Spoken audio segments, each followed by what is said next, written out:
Yeah, so how do we prevent the olds from stopping Web3?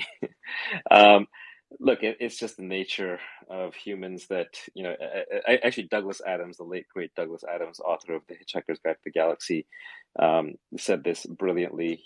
I'm paraphrasing him, but he said something along the lines of like, everything that happened, before I was 20 is like natural and normal and just the way the world is. And everything that happened, happens between the ages of 20 and 30 is new and exciting and fresh and something that I can build my worldview and my career upon. And everything that happens after I'm 40 is suspicious and terrible and not to be trusted. It must be suppressed and stopped, right? And it is true. It is kind of the way the human mind works. When you're young, you're impressionable, you're absorbing, you take the world as it's given to you, you're adapting to the world that you're going to live in. Then you go through this phase where you're looking for opportunity, you're looking for frontiers, you have excitement, you want to build something, you want to create something, you want to change the world, you want to get your message out there. And so you tend to naturally, hopefully, view things as opportunities. And then at some point, you just get tired. You have a family, you have kids, you're getting a little older. You want things to be calm. You want them to be simple. You don't want to, expend too much energy, and you want stability. And so you tend to look with a negative eye, with a jaundiced eye, towards anything new coming up. And so that's just human nature. How do we stop it? I mean, look, we don't necessarily stop it. Not all change is good. I think Brett has talked about this, but change that destroys embedded institutional knowledge too quickly, is bad. Like there's this whole crowd now that says capitalism doesn't work. We have to do it with capitalism, and you ask them what we're going to replace it with, and you get crickets because we know that communism doesn't work, and we know that socialism is this communism light. It slides towards communism, and maybe it works in some very very small societies like Sweden, Denmark, where they're homogenous race and they're protected by the United States and they're hidden behind mountains and they have huge natural resources. But even there, I would argue that it's not exactly the hotbed of innovation and creativity. But regardless, so people hate capitalism, but they have nothing else to replace it with. So not all change is necessarily good. But something like Web3, heck yeah, you bet they're going to try and stop it. You bet they're going to try and outlaw it. You bet they're going to crack down on it. If they didn't, then it wouldn't actually be that valuable. It's not actually that disruptive. That said, I do think that countries that try to ban or stop or slow down Web3 are going to find themselves increasingly on the wrong side of history. Even today, for example, a lot of the new crypto token offerings are only available to non-Americans, which is kind of sad. You're cut out as an American investor. A lot of the new products are being forced overseas. A lot of crypto teams that are settling with the SEC or CFTC often end up relocating their products overseas, or their operations team overseas, or only serving overseas customers. This is literally driving innovation out, and it comes from this mythology that the United States somehow creates entrepreneurs. That's not true. The United States attracts entrepreneurs, and it attracts entrepreneurs because it's a friendly environment for entrepreneurs, or used to be anyway. And now those entrepreneurs are going to be attracted elsewhere. And the internet, or at least the part of the internet that's high quality and works and it's innovative, is global. And so eventually we're just going to see a wealth flight. I mean, we're lucky that Bitcoin was probably created by an American or a group of Americans and spread in the US first.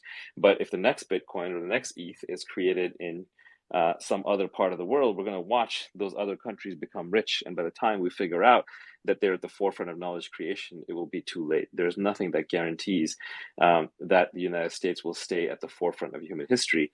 What's taken it so far has been the unprecedented freedoms that it offered in the Bill of Rights, but those freedoms are being increasingly circumscribed and limited by sort of this bureaucratic state that's taken over of administrators and courtiers who are essentially controlling what is allowed and what isn't.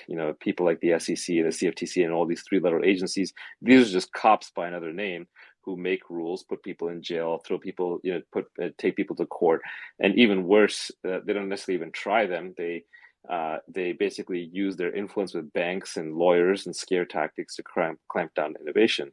So I've always said, going way back, that for crypto, the final boss is the state. It's the governments of the world. And there will be a few of them who are enlightened and who embrace the future. And usually those are a strange and uncommon combination of both enlightened and desperate. They're looking to gain rather than to lose. They're looking to the future rather than to the past.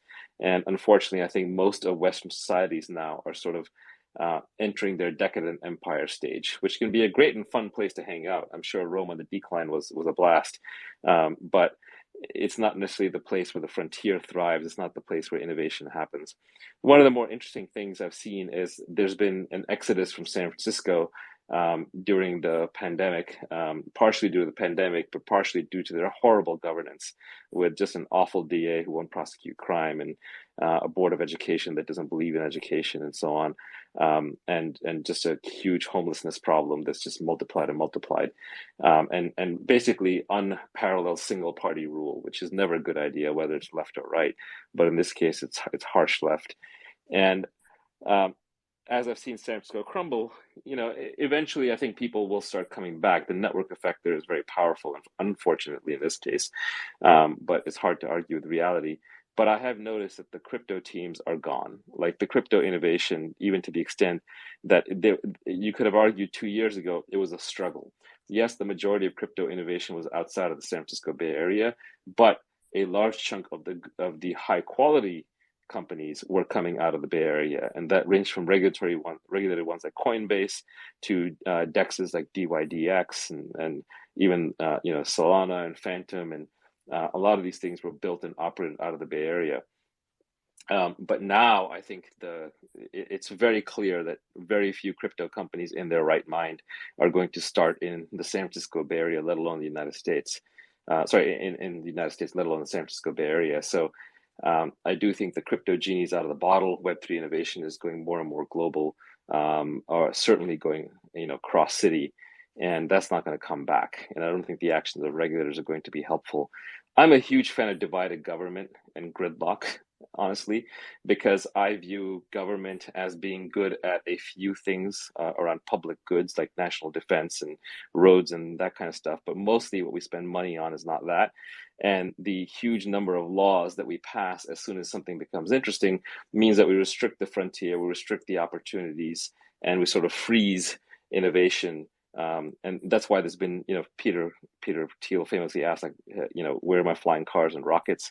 Well, it's because the government got involved. Why are the prices of healthcare and real estate and education skyrocketing while everything else is deflating? Well, the government got involved. So generally, I think it should be left to the private sector. And obviously, the government can have some work in ensuring true competition, although they're pretty incompetent there too. But it would be nice, for example, if they got Facebook and Twitter to open up their APIs or something of the sort. But or if it would be nice if they kind of broke, Apple's App Store monopoly. But I'm not counting on them to figure out how to do that properly, or at least not until like it's way too late and the wrong way and so on. But that said, I think that the government that governs best is the one that governs slowly, that makes very few changes and tries not to fix things, because when it tries to fix something, it generally ends up breaking it.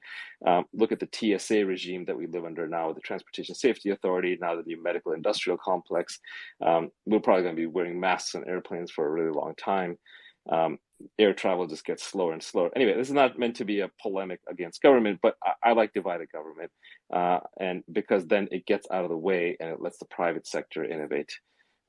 Anyway, probably too much said on this topic, but I think that Web3 is, I wouldn't say designed, because it's not designed by any single person, but I would say it is an emergent property of the internet, and it is the internet's immune response to overregulation. And so it is designed to resist regulation.